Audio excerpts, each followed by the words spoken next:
Nouvelle vidéo aujourd'hui, on va parler de cette fois-ci de la FIA Formule 3 qui s'est donc terminée en septembre par le Grand Prix de Toscane, 9e et dernier rendez-vous de la saison 2020 de Formule 3 FIA. Donc je ferai des résumés de cette saison équipe par équipe en deux parties. Donc il y aura la première partie que je vais faire à l'instant avec les équipes Prema, Campos, HWA Racelab, MP Motorsport et Charus. La deuxième partie portera sur Trident, Art, E-Tech, Carlin et Genzer.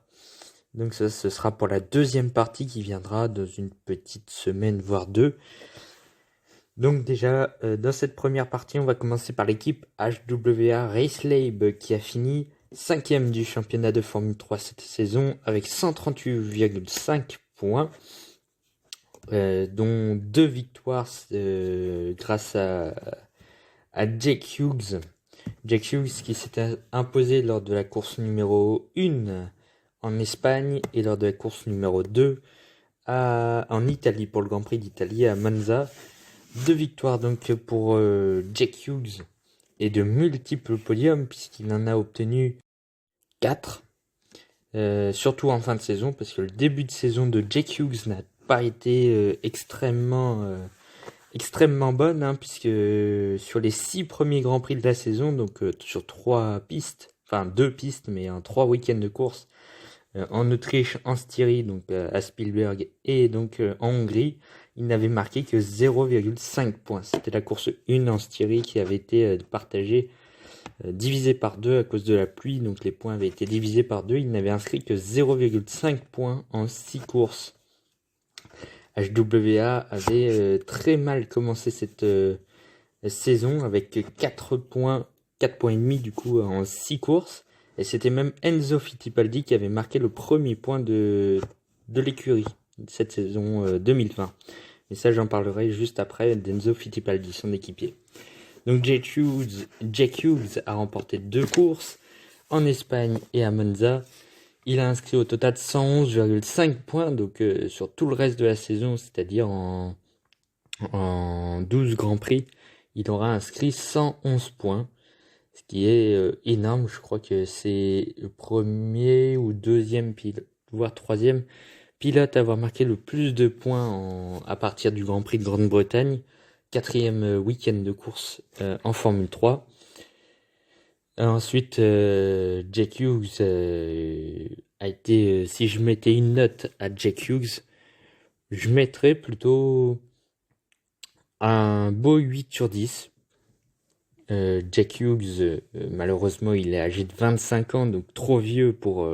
trop vieux entre guillemets, pour accéder à la Formule 1. C'est quasiment impossible, ses chances sont très réduites. Il a fait ses débuts seulement en Formule 2 pour le Grand Prix de Russie, en Formule 2, dans la même écurie HWA, pour remplacer Alesi qui remplaçait Matsushita chez MP. Il a fait des résultats prometteurs. 15e de la première course, 12e même, je crois, 12 ou 15e, je sais plus, de la première course. Malheureusement, un abandon dès le premier virage à la course 2, mais des résultats encourageants. Malheureusement, son âge ne lui permet pas de rester en Formule 2 l'année prochaine. Enfin, il pourrait peut-être faire de la Formule 2, mais il faudrait vraiment un exploit pour qu'il arrive en Formule 1 dans les années à venir. Surtout qu'il a déjà 25 ans, donc ça ferait au moins 27 ans quand il arrivera en Formule 1. C'est toujours possible, mais ça va être dur. Surtout qu'il n'a pas des gros sponsors, c'est pas un pilote payant. Donc ça intéresse pas les équipes. Enfin, la plupart en tout cas. On peut passer à son équipier Enzo Fittipaldi qui lui a marqué 27 points.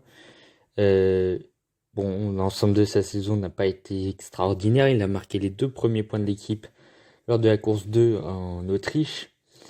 Mais il s'est illustré surtout en Toscane dans le dernier Grand Prix où il avait fini 5e de la course 1, 4e de la course 2.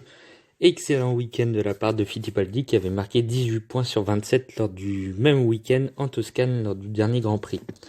Autant dire qu'il avait marqué que 9 points avant, dans les 8 autres week-ends, donc en 16 courses. S'il fallait mettre une note à Enzo Fittipaldi, je lui mettrais 6 sur 10. 6 sur 10, tout simplement parce que il a été très moyen. Mais son week-end en Toscane, lors du dernier Grand Prix, a été plutôt réussi. Donc voilà, je lui laisse encore une petite chance pour l'année prochaine. Mais voilà, c'est pas le grand Enzo Fittipaldi qu'on attendait. Le troisième pilote, du côté de Jack Doohan, il n'y a quasiment rien à dire. Il n'a inscrit aucun point, il n'a jamais rien fait.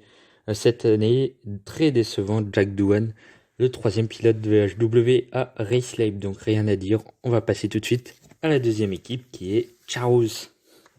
Charus ont employé 4 pilotes cette saison. Tout d'abord Igor Fraga, le sim racer, qui a été engagé par Charus en Formule 3. Il y avait également Roman Stanek qui a remplacé Nico Carrier au pied levé en Autriche à la dernière minute. Donc, et puis donc David Schumacher qui a débuté la saison avec Charus, qui est parti chez Carlin lors des 3 derniers week-ends, et du coup c'est le Russe Michael Belov qui l'a remplacé pour les 6 dernières courses. Du côté de Roman Stanek, donc pour commencer, Roman Stanek, c'est celui qui a inscrit le plus de points pour l'équipe Charus qui a fini 10e du championnat, donc dernier, avec 5 petits points, donc ça n'a pas été à la fête pour l'écurie tchèque, qui était à l'époque Sauber by Charus, mais bon, ça n'a pas été exceptionnel. Déjà l'année dernière en Formule 3, ça n'avait pas été exceptionnel pour Charus, qui avait notamment engagé Zendeli, qui s'est illustré cette année chez Trident. Roman Stanek, lui, il a inscrit 3 points lors de la course 2 du Grand Prix de Monza, donc en toute fin de saison. Mais il avait fait un beau Grand Prix quand même, mais il avait eu également la chance quand même de tomber sur une course complètement folle avec 4 pilotes, je crois, qui s'étaient accrochés en même temps. Il y avait eu Schumacher, Belov, Piastri et donc un quatrième pilote, mais je ne sais même plus qui c'est. Bref, Roman Stanek, on l'a pas forcément vu, mais c'est quand même le pilote qui a marqué le plus de points dans l'équipe cette année. On passe à son équipier, Igor Fraga. Igor Fraga, il était très moyen, mais avant de parler de lui, j'ai oublié la note de Roman Stanek. Roman Stanek, je lui mettrai un 4 sur 10, inexistant. Forcément, hein, Stanek, s'il n'a pas la voiture, je pense que ça peut être un bon client. Mais quand on n'a pas la voiture, on peut pas faire de grands exploits. On l'a vu avec l'Airim Zendeli, hein, il n'avait pas la voiture l'année dernière. Avec la Trident qui est bien mieux que la Charus, il a réussi à gagner une course et faire de beaux résultats quand même. Donc tout est possible quand même pour Roman Stanek. Igor Fraga de son côté, lui, n'a inscrit qu'un seul point lors de la course 2 du Grand Prix du 70e anniversaire.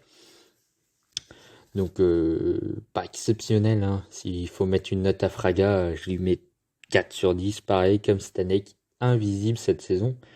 Il a même manqué le week-end en Toscane, hein, Fraga. Il devait signer dans une équipe et au final il a été claqué à la fin. Donc il n'a pas pu revenir chez Charus. C'est dommage. Et puis enfin, Michael Belov qui a terminé la saison chez Charus pour les 6 derniers Grands Prix. Eh bien, c'est un potentiel. Hein, il a un potentiel, un vrai potentiel, hein, le Russe. Dès son deuxième week-end, il a marqué 1 point en course 1, donc en course principale lors du Grand Prix de Monza. Il a été du coup en pole position, la seule pole de Charus cette saison. Malheureusement, ça s'est fini en accrochage. Même s'il n'était pas dans les meilleures positions, il s'était fait dépasser beaucoup. Hein. Je crois qu'il était 8 ou 9e quand il y a eu l'accrochage. Donc, dommage, mais bon, il aura quand même marqué ce point symbolique. Et puis cette pole position qui fait... qui est plutôt pas mal. Donc si je dois mettre une note, je mettrais plutôt 5 sur 10 parce que bon, le reste il a été inexistant. Il a fait une faute en Belgique pour son premier Grand Prix au qualif, mais bon, ça on peut pas trop lui en vouloir non plus, mais bon, pas génial pour commencer, mais il a su se ressaisir à Monza. Par contre en Toscane on l'a pas du tout vu, donc c'est pour ça que je lui mettrai une note de 5 sur 10 donc. Et si donc on doit parler de David Schumacher, il n'a rien fait. Tout simplement, il n'a marqué aucun point, même avec Carlin. Donc la saison de Schumacher ne ressemblera pas à celle de Mick, ni encore moins de Michael et Ralph. On continue avec l'équipe néerlandaise MP Motorsport, qui donc cette année a engagé 2 Néerlandais. Tout d'abord, on va commencer déjà par Richard Bertschoor, le 9e du général, avec 69 points inscrits sur les 109 de l'écurie MP, donc c'est plus de la moitié. Les statistiques des points, ce sera à la fin de la vidéo. Richard Bertschoor, très décevant cette saison, pour sa 2e année en Formule 3, pour sa 2e année également chez MP, il est resté chez MP cette saison. C'est l'un des seuls pilotes à être resté dans son équipe de l'année précédente. Je crois qu'avec Jack Hughes, Alexander Peroni, je crois que c'est les 2 seuls qui sont restés dans leur équipe de l'année précédente. Oui, ça doit être ça, avec... il n'y a que Bertschoor, Hughes, Peroni et Alessio Deledda. Donc Bertschoor, lui, n'a eu qu'un seul podium lors de la course 2 en Autriche. À part ça, il n'a jamais montré une grosse capacité, à part sa 4e place en Hongrie. Bon. On a également eu sa pole position en Belgique, en finissant 10e de la course 1. Il avait fini très loin de cette course. Donc bon, rien de grandiose à retenir de Richard Bertschoor, qui a remporté tout de même Macao en 2019. À voir pour 2021 s'il sera conservé en Formule 3 ou pas. On passe au 2e néerlandais de l'équipe, Ben Viskal. Ben Viskal, lui, a fait une saison plus prometteuse quand même que Bertschoor, mais il a fini derrière lui. 40 points seulement d'inscrits pour Viskal.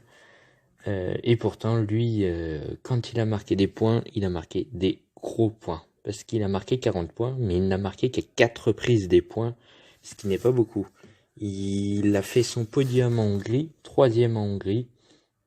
Ensuite, il a été 8e au Grand Prix du 70e anniversaire pour la course 1. Il a remporté la 2e course des 70e anniversaire face à Lyrim Zendeli dans le dernier virage. On se rappelle de cette grosse bataille entre Zendeli et Viskal pour la victoire au Grand Prix du 70e anniversaire. Et c'est finalement le pilote MP Motorsport Viskal qui s'est imposé. Et ensuite, il avait fait 8e au Grand Prix d'Italie lors de la course 1. Donc au final, il aura pas été impressionnant, mais il a signé des coups d'éclat. Sans penser qu'également, lors d'une course, il avait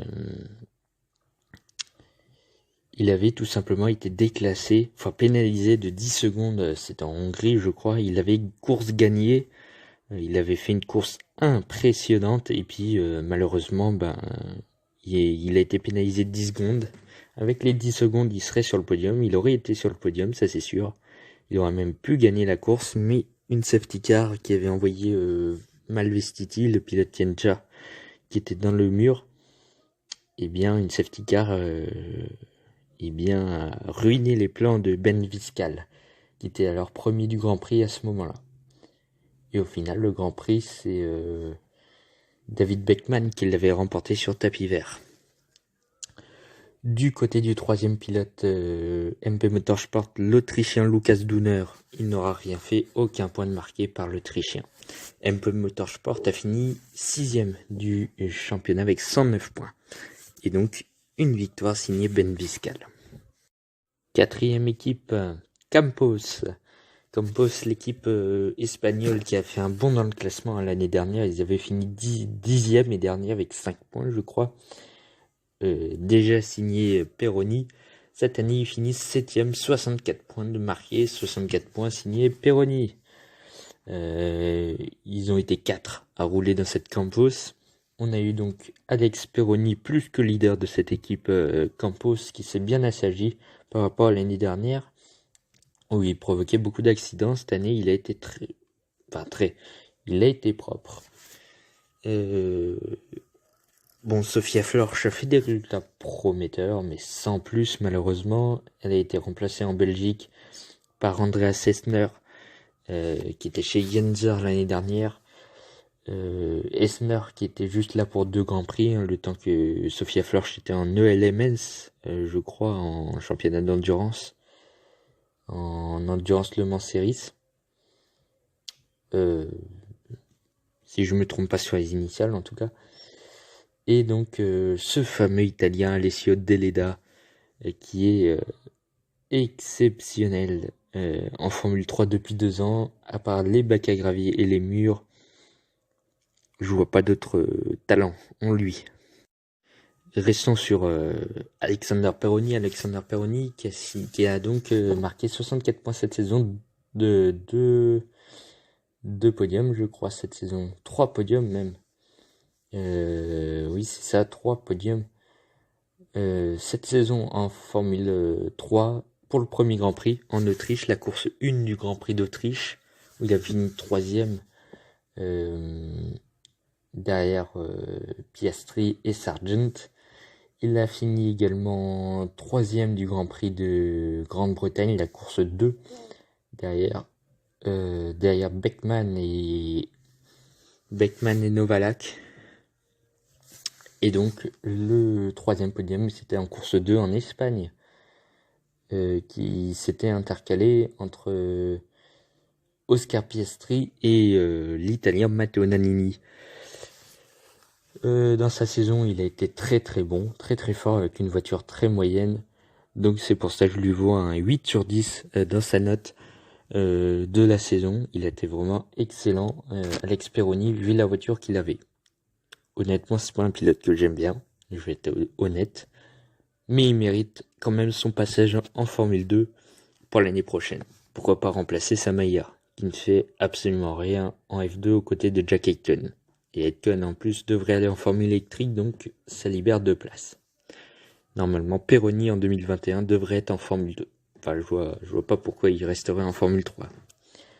Du côté de Sophia Flörsch, bon, des résultats prometteurs, sans plus, meilleurs qu'Alessio Deledda. Bon, c'est pas bien compliqué, mais quand même.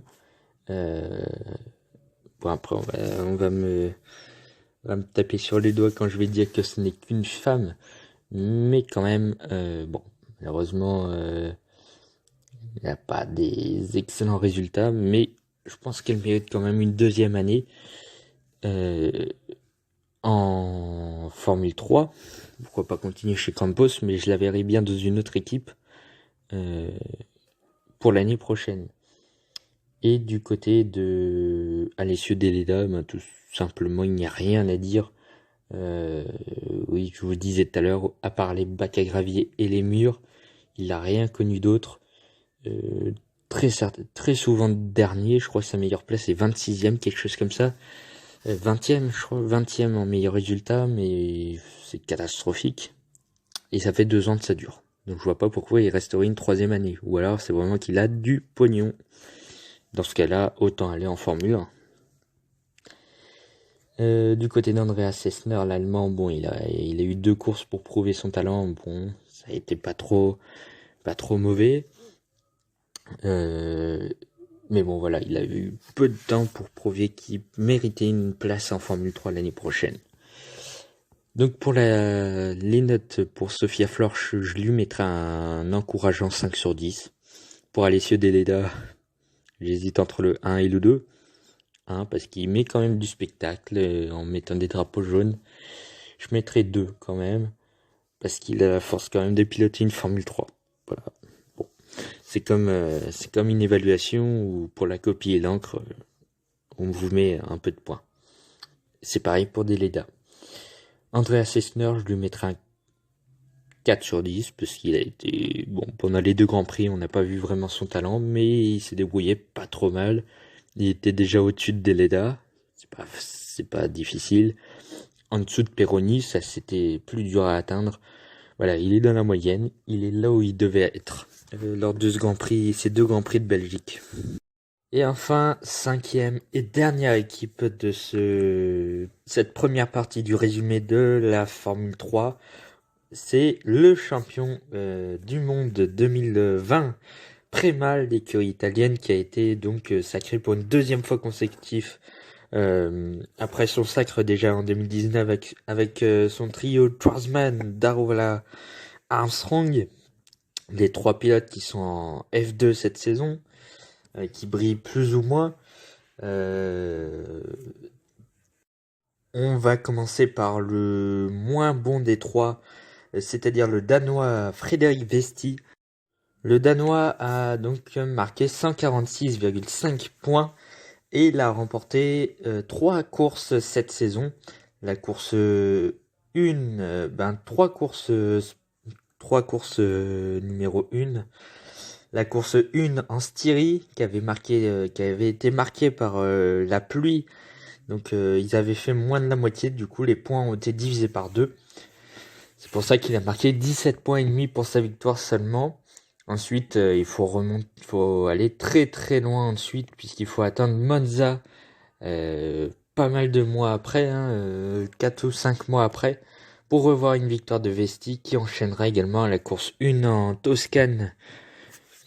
Pour la course 1 toujours, entre sa victoire en Styrie et sa victoire à Monza, ça n'a pas été de très bons résultats, puisqu'à 4 reprises il n'a marqué aucun point et beaucoup de courses moyennes, très moyennes pour un pilote Prema. Voilà, bon, l'année dernière, les 3 pilotes Prema avaient fini premier, deuxième, troisième. Cette année, premier, troisième, quatrième. Il n'y a que Théo Pourchaire qui s'est intercalé entre les Prema. Mais ça, j'en parlerai donc pour le résumé des Art Grand Prix.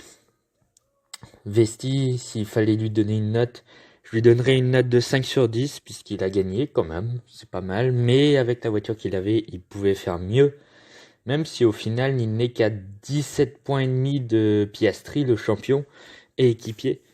Donc, il est pas si loin, mais ça a été une saison moyenne quand même dans l'ensemble pour Vesti, et on le voit pas vraiment aller en Formule 2 la saison prochaine. Vaut mieux peut-être qu'il fasse une deuxième saison avec Prema, toujours, il mérite son baquet, mais peut-être pas la Formule 2 pour 2021. On continue avec le deuxième pilote, le moins bien classé, c'est Logan Sargent, l'Américain qui faisait sa deuxième saison en F3 après sa première saison chez Carlin Buzz. Il était aux côtés de Drugovich et Nattori. L'année dernière, bon, ça s'était fini avec une pâle 16e place, si je me trompe pas. 16e, il me semble, Logan Sargent. Il avait été promu chez Prema. Il a marqué 160 points cette saison. Et il a remporté 2 courses cette saison. La course 1 pour le Grand Prix du 70e anniversaire. La course 2 en Belgique cette saison. Il partait vraiment très bien, Logan Sargent, jusqu'en Belgique. C'était parfait. Il était en tête du championnat, Sargent. Et les dernières courses, les 4 courses en Italie, celle à Monza et au Mugello, ont été catastrophiques pour l'Américain, puisqu'il a fait un 0 pointé à Monza, aucun point de marqué, 2 abandons, tout simplement. Et au Mugello, il n'aura fait que 6e en course 1 et abandon en course 2, ce qui lui a valu de perdre le titre face à ses principaux adversaires, ce qui était son équipier Oscar Piastri et le français Théo Pourchaire. Résultat, il s'est fait passer par les 2 pilotes à la fois, alors qu'avant la dernière course, il était à égalité avec Oscar Piastri et il avait 9 points d'avance sur Pourchaire. Et au final, il finit 3e alors qu'il était à premier ex-aequo. Vraiment très dommage pour Logan Sargent, qui méritait peut-être une 2e place, peut-être pas le titre, mais au moins la 2e place. Mais bon, le championnat est fait d'aléas quand même aussi. Du côté d'Oscar Piastri, c'est le champion du monde 2020 de Formule 3 qui a succédé à Robert Schwarzman. 164 points d'inscrits, 3 points devant Pourchaire, 4 devant Sargent. Donc ça a vraiment été serré cette saison. Il a remporté pas mal de victoires. Il en a remporté... non, en fait, il n'en a remporté qu'une. Tout simplement la première course en Autriche. C'est la seule victoire qu'il a eue cette saison. Et pourtant, avec une victoire, il arrive à être champion du monde, puisqu'il a été très régulier, puisqu'il n'a marqué à 3 reprises ou 3 courses où il n'a pas marqué de points. En Grande-Bretagne pour la deuxième course, à Monza pour la deuxième course et en Toscane pour la première course de du Mugello. Très, très, très... il a fait des résultats plutôt bons. Bon, malgré qu'il n'ait remporté qu'une victoire. C'est pas le pilote qui méritait le plus le titre, mais bon, c'est comme ça. Théo Pourchaire méritait bien plus. Je pense que Pourchaire aurait pu être champion s'il n'avait pas raté sa première manche en Autriche. C'est dommage, mais bon, voilà.